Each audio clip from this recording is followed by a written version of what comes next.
Howdy folks, I am Ruzkiel, and welcome back to Let's Play Danganronpa 2, Goodbye Despair.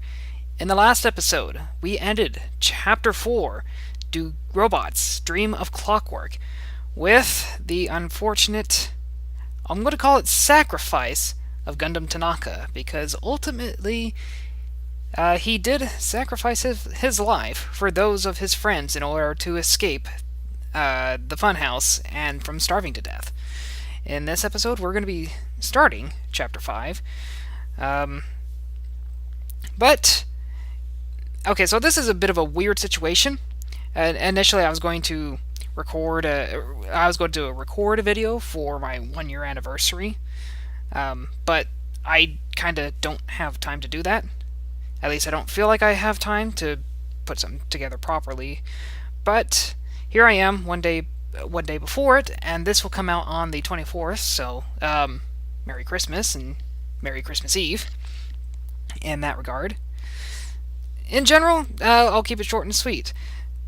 Thanks to anyone who actually did watch, and I hope to have this finished up soon so that I can move on to a few other, hopefully shorter projects. I did not expect this to go on for nearly as long as it has, and hopefully we'll get it done soon. I love what we're doing, but it eventually gets to the point where it's time for something different. So, back to the game. After being released from the funhouse, we went back to living our less than ordinary lives. And just like before, our day began with us all gathering at the restaurant. You know, every time we meet up here, it makes me realize just how crazy this whole situation is. The restaurant certainly feels more spacious than before. Of course it feels spacious. There are less than half of us here now that there were at the beginning. Stupid fool, get it together! Huh? Did you hear something? It's Nekomaru! That was Coach Nekomaru's voice! What are you talking about? He's no longer... What are you laughing about? I'll beat the crap out of you if you keep grossing me out like that. Hey, that's not cool. I was up all night working my fingers to the bone. You had a project? More importantly, I'm starting to get tired of the seasonings in this restaurant. Seriously, I'm starting to realize how valuable Teru was. Don't ignore me! I'm trying to talk to you about something important. Important? This. It took me all night to make it. Is that a Nekomaru doll? It's got a little clock.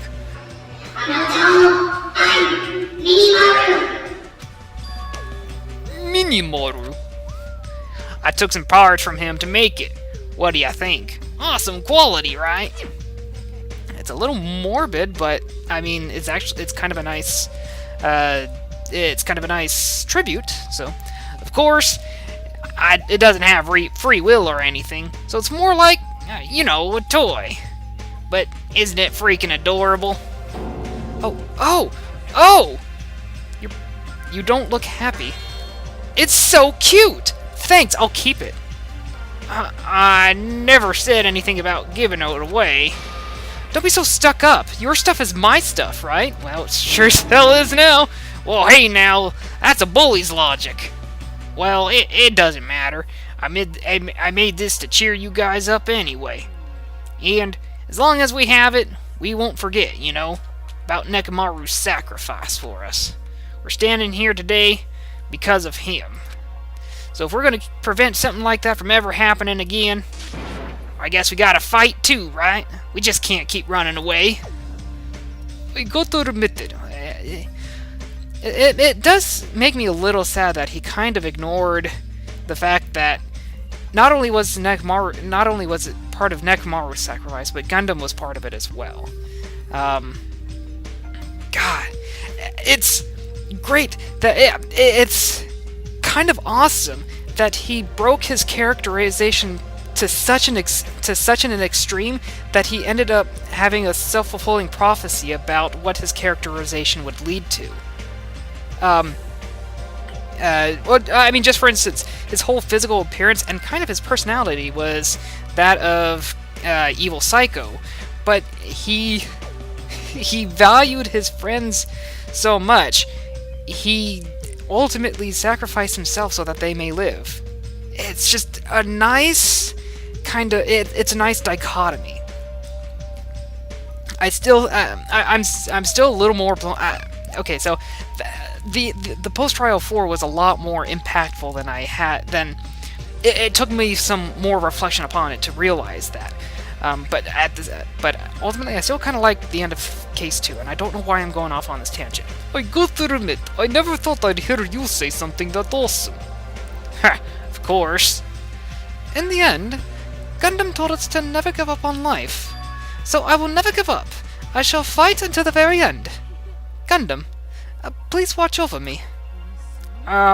Miss Sonia, what did you think of my little pep talk? Oh, did you say something? I was up all night memorizing that speech. And there's punchline. I really like this. Thanks, Kazuichi. I can totally imagine her like playing with the little arms.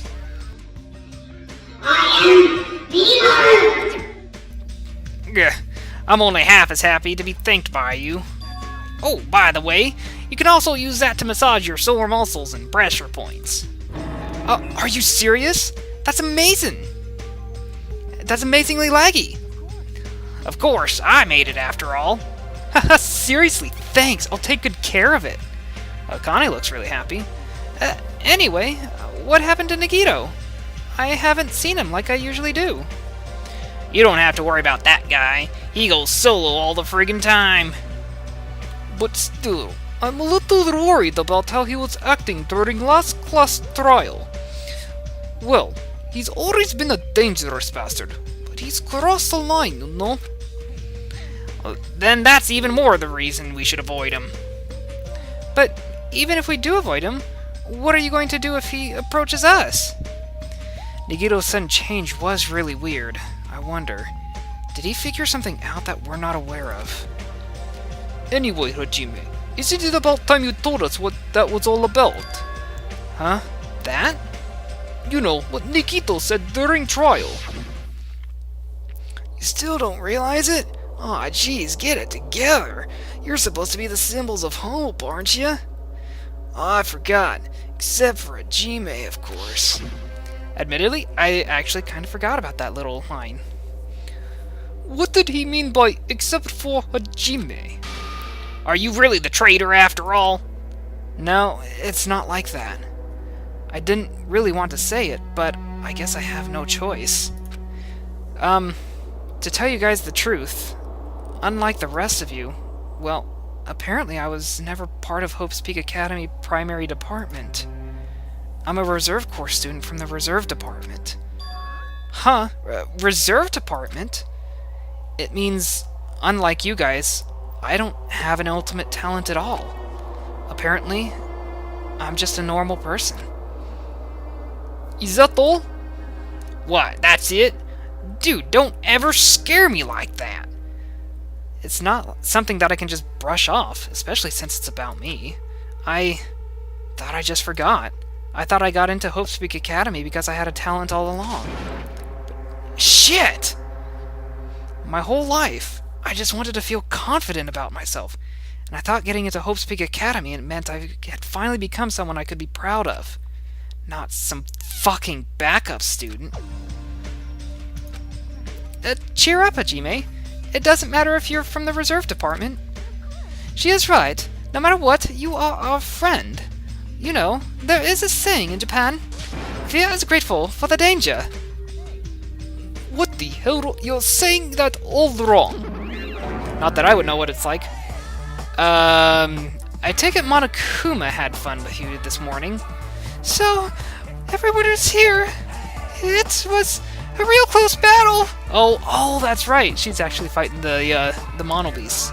I forgot about that. I apologize. I was trying to cheer you up, but I ended up saying the wrong thing. Well, it doesn't matter. Stuff is just hard to say sometimes. That's weird. Maybe you can't see me? Whoa, what the heck? You're covered in blood! Oh, you saw me! Yes, that's right! The Mona Beast this time is very strong! Gross! Don't get close to me! Get out of here! No gratitude! I'm being treated like filth! Hey, why don't you clean that blood off? We're trying to eat! Damn! They have no sympathy for her at all anymore! Oh yes, I'm ashamed for myself. There we go! Now then, allow me to report to you all once again! After a fierce battle that's never been seen in history, I finally succeeded in conquering the last Mona Beast. Because of this, it's finally possible for you to travel to the final island. I see. What a thin reaction! It's like I'm surrounded by tons of shabu-shabu from all-you-can-eat restaurant. I wonder what shabu shabu is. I mean, it's gotta be something Japanese, right? Not that I'm exactly a connoisseur. Don't tell me this again! You're gonna say stuff like, it's not like we can get off this island. Why bother going to a new island? Well, it's true that I don't really expect much. But who said we weren't gonna go? Obviously we're gonna go, dumbass. Huh? Assuming we're thinking about running away was a mistake. Because if we can't run, we'll fight. I'll crush everyone who puts us through this crap in one blow. Fine. Seriously, that fearsome group is called World Ender for a reason, you know. Why did you forget what you said earlier? Dumbass, I only said that because I was trying to impress Miss Sonia. Don't brag about that part. Settle down. If you have the power to fight among yourselves, then direct that power toward the enemy. Now then, let us go forth. Offense is the best defense. You're right. Now's not the time for us to be bickering. I don't really get it, but when Miss Sonia talks like that, my blood starts to boil. Alright, I'm getting pumped up. Let's charge our way to that new island. A future foundation, Monokuma, Monomi, will crush them all at once. Even me? You guys seem reliable. Hey, don't talk like you're not included. You're a friend too, you know. You're right. Then I gotta do my best too. So, as we left the restaurant, the expressions on our faces were clearly different than they were before. They were filled with strong will and determination. Armed with that, we began walking toward the last island. But the clouds in my heart still lingered. I couldn't stop thinking about the reserve department. And that filled me with this strange, uncomfortable feeling, like a small bone was lodged in my throat. But I tried not to think about it. I tried to stay focused on moving forward. So this has got to be Smile at Hope in the Name of Despair. So this has got to be pretty close to the end of the game, considering how many students are left and the fact that we're on the final island. With the Mono Beats gone, we crossed the 5th bridge and arrived at the final island. Oh, they just sent us right here. Looks like it's some sort of metropolis still under construction? Weird. So this is the last island. Enormous buildings towered everywhere, as if the entire island were one gigantic city. It felt very sci-fi, as though the island was a snapshot of an urban metropolis from the near future. I guess it has an ambiance befitting of a final island. Oh, good lord. Okay, so part of me, admittedly, part of me is a little worried about going and exploring this island, because the last time we did that, we totally got stuck and I never had an opportunity to go get gifts. So, in light of that, we're going to have a bit of a short one. In the next episode, we will explore the 5th island. In between episodes, I'm going to go ahead and get some gifts, just to fill up my roster a little bit, and we will move on from there. I want to thank you guys for watching, and I will see you in the next one. Farewell.